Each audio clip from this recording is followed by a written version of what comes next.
has changed things a lot in this city and throughout the Western Conference. It's Durant. Banked it in. Not a lot you're going to be able to do against that. Chris Paul 3. On cue, right? Paul on top. Shot clock at 4. Paul hits. He has got the stroke tonight. They got 3 players that can do that. Nothing but butter.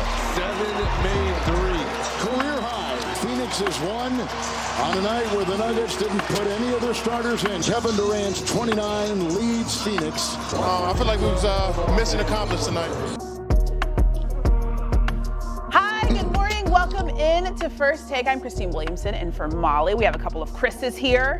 Canty and Carlin, good morning. This is the first time we've all got to work together. You just pointed that out to me. I thought we'd worked together before, but this is the first time. No, it's the first time, Yeah, and everybody looks fabulous this morning. Thank you. Everybody looks great. I feel like I'm outnumbered though. You know, I'm the only one. The bald, got yeah, you got to hair shave your thing head. You going got to on. shave your head. That's unfortunate. It is unfortunate. I didn't get the memo today.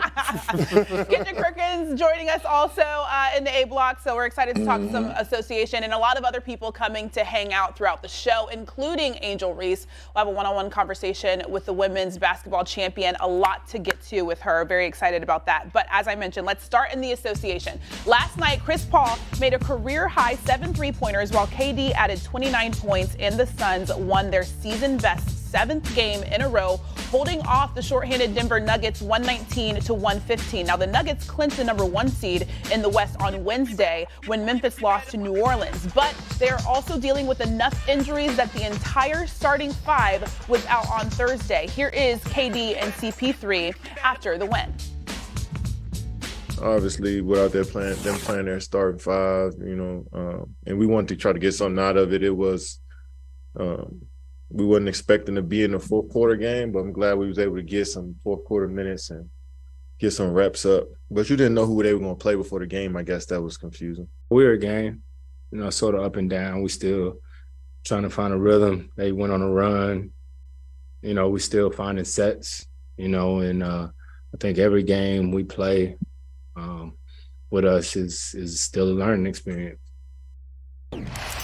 So the Suns improved to 8-0 with KD on the lineup and look as dangerous as any team in the Western Conference. Locked into the 4 seed for this year's playoffs, they have to wait until the end of this weekend to see who their opponent will be, as the 5th seed and 8th seed are just separated by 1 game. As I mentioned, Perk is also here with us. Perk, good morning. I'm going to start with you on this conversation. Good morning. Should the Suns be the favorites to win the West?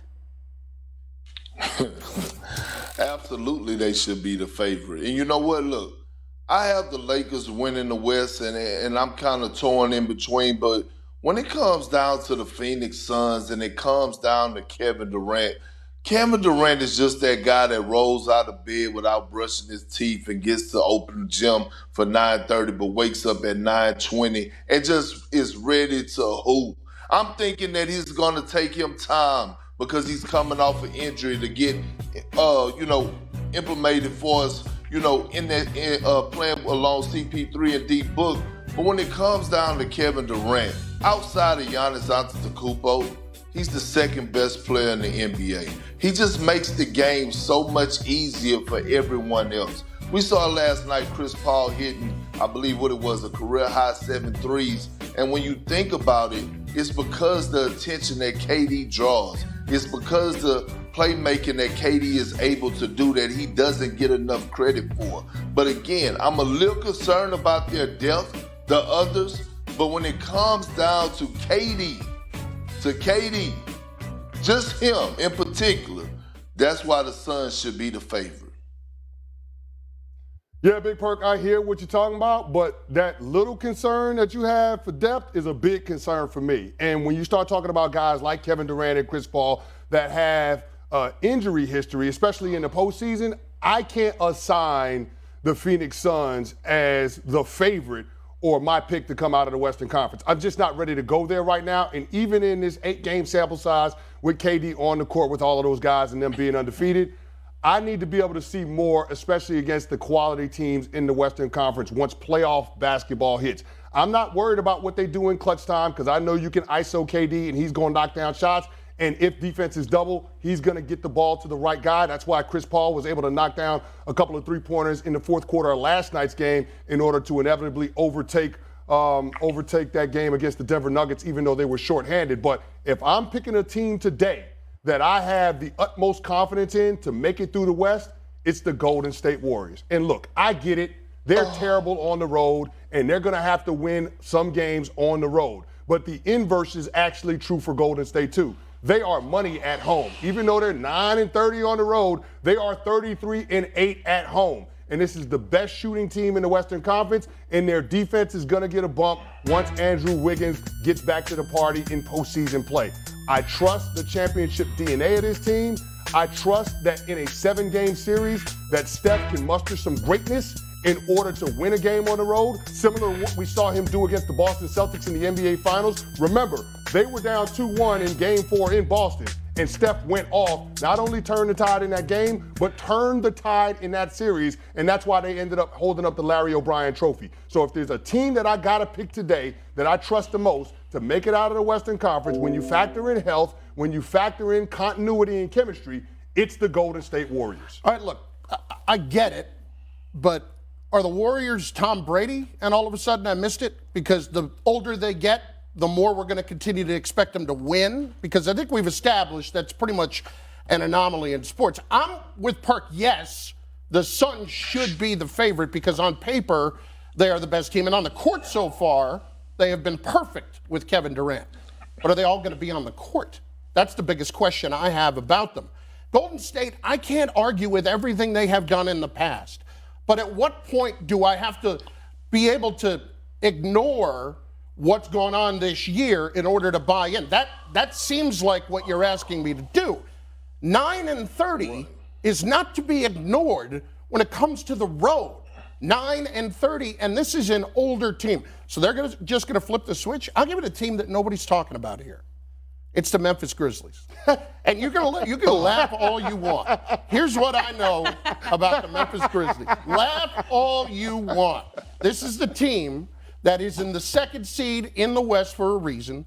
It was a team that last year was in a series against the Warriors where they're down 2-1. Here you lost to Willer in the state championship, but not really.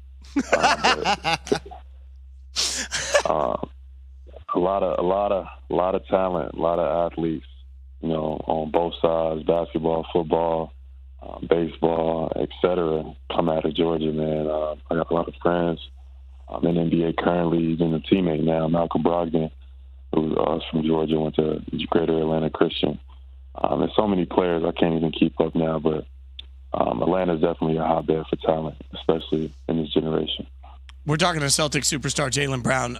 So, Jaylen, this is what we do at ESPN. We spend a lot of time talking about soap operas, right? We make big deals out of things. And we talk for people all the time because we don't always get the chance to talk to you. So we're talking to you now. What do you want for your future?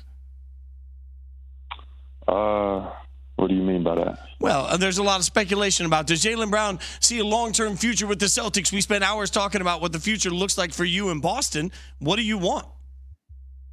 I want to win a championship, of course. I think that's what every player and every athlete plays his game for, is to win. So that would be nice to start. Do you want to do that in Boston? Absolutely. Why not? I think we got a great opportunity right now here. So I'm looking forward to the playoffs. Now, on every team, you have jokesters, you have people that break the ice.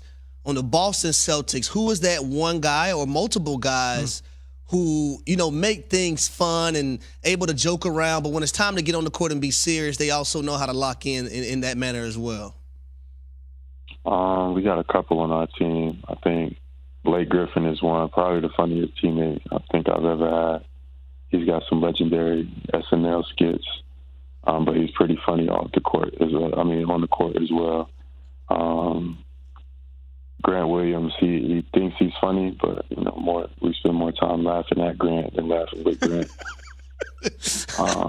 And Marcus is just Marcus. You know, you don't know what you might get any day of the week, so you know it's pretty entertaining to follow him and keep up with him. But we got a couple jokesters, you know, but those are coming to 3 on this team.